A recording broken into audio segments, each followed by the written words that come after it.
आज आपण नाश्त्याच्या 2 रेसिपीज पाहणार आहोत, ज्या अगदी चवदार आहेत आणि झटपट तयारही होतील. बनवूया पहिली रेसिपी. तर इथे मी 1 वाटी जाड रवा मिक्सरला फिरवून घेतला आहे. तुमच्याकडे जर बारीक रवा असेल तर तुम्ही तसाच वापरू शकता. अर्धी वाटी यामध्ये दही घालायचं आहे.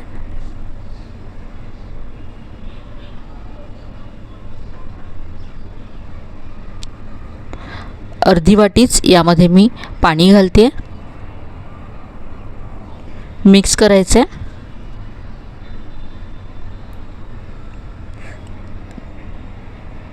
आपल्याला हे घट्टसरच हवं आहे, तर इथे मी आणखी यामध्ये पाव वाटी पाणी घातलं, मिक्स करून घेतलं. खूपच सोपी अशी रेसिपी आहे. घाईच्या वेळेससुद्धा नाश्त्यासाठी तुम्ही झटपट तयार करू शकता. आता हे झाकून असंच 10 मिनटं बाजूला ठेवून देऊया आणि तोपर्यंत यामध्ये घालण्यासाठी एक वाटण तयार करूया. तर इथे मी मिक्सरच्या भांड्यामध्ये आलं घेतलं आहे आणि हिरवी मिरची घेतले. थोडंसं पाणी घालून हे वाटून घ्यायचं आहे. इथे मी तिखट आणि कमी तिखट अशा दोन्ही मिरच्या घेतल्यात. तर ही आलं आणि मिरचीची पेस्ट तयार झाली आहे. 10 मिनटानंतर रवा आपण जो भिजत ठेवला होता तो सुद्धा छान असा पहा सॉफ्ट झाला आहे, फुलला आहे आणि याला बाइंडिंगसुद्धा आली आहे. यामध्ये तयार केलेली पेस्ट घालायची आहे. यानंतर बारीक चिरलेला कांदा घातला आहे.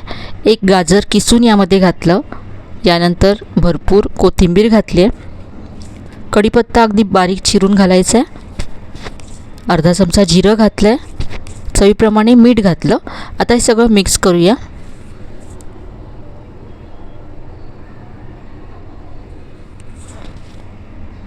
यामध्ये तुम्हाला कुठलंच पीठ घालायची गरज नाही आहे. आपण रवा मिक्सरला फिरवून बारीक करून घेतला आहे, त्यामुळे त्याला छान अशी बाइंडिंग येते.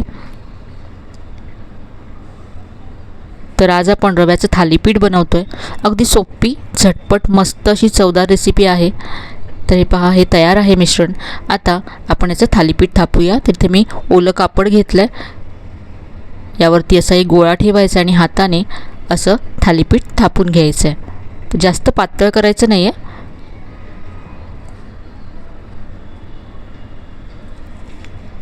आता आपण हे भाजून घेऊया. इथे तवा गरम करत ठेवला होता. यावरती थोडंसं तेल घातलं आहे. यावरती थालीपीठ असं घालायचं आहे आणि आता दोन्ही बाजूने अगदी खरपूस असं हे थालीपीठ भाजून घ्यायचं आहे.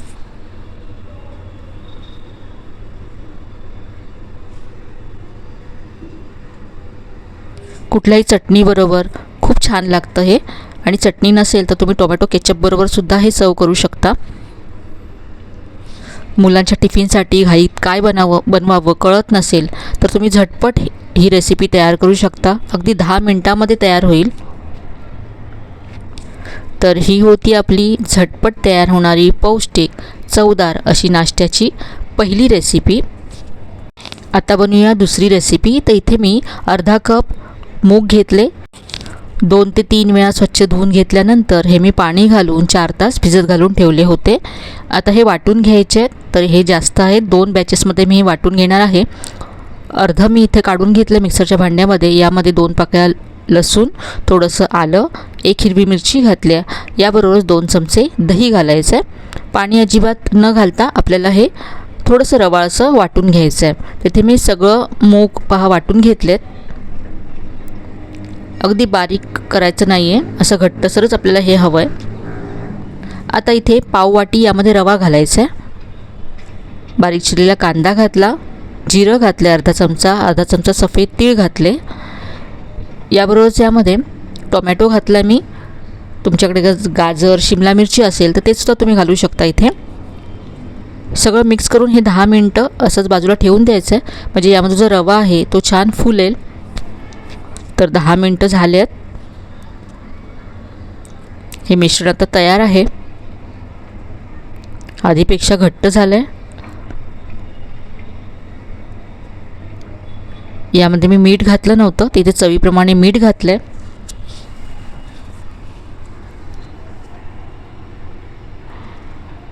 हे मला जास्त घट्ट वाटतं, तिथे मी 2 चमचे यामध्ये पाणी घातलं. यापासून आपण अप्पे बनवणार आहोत. तर अप्पे छान हलके होण्यासाठी इथे मी चिमूटभर यामध्ये बेकिंग सोडा घालते. पण तुम्ही बेकिंग सोड्याशिवायसुद्धा ही रेसिपी बनवू शकता. बेकिंग सोडा घालायचा नसेल तर हे मिश्रण छान 3 ते 4 मिनटं फेटून घ्या आणि मग यापासून तुम्ही अप्पे बनवा, तरीही छान बनतात. आता इथे मी अप्पे पॅन गरम करत ठेवला, यामध्ये थोडंसं तेल घातलं. आता हे मिश्रण यामध्ये घालायचं आहे. झाकून 2 ते 3 मिनटं हे अप्पे एका बाजूने भाजून घ्यायचे आहेत.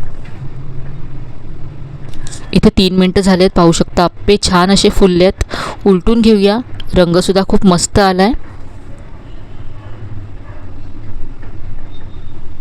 झाकून दुसऱ्या बाजूने सुद्धा हे 2 ते 3 मिनटं आपण भाजून घेऊया.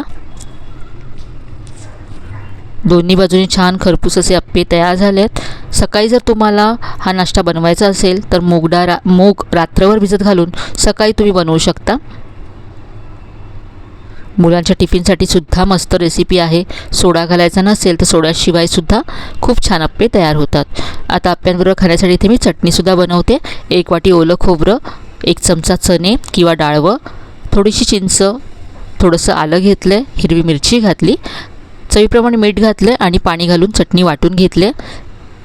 इथे यावरती मोहरी, कढीपत्ता आणि लाल मिरचीची फोडणी देते. तर ही झटपट आपली चटणीसुद्धा तयार झाली आहे. अप्प्यांबरोबर त्याबरोबरच आपण जे थालीपीठ दाखवलं त्याबरोबरसुद्धा ही चटणी खूप छान लागेल. तर ह्या दोन्ही रेसिपीज तुम्हाला नक्कीच आवडल्या असतील. रेसिपीज कशा वाटल्या कमेंटमध्ये कळवायला विसरू नका.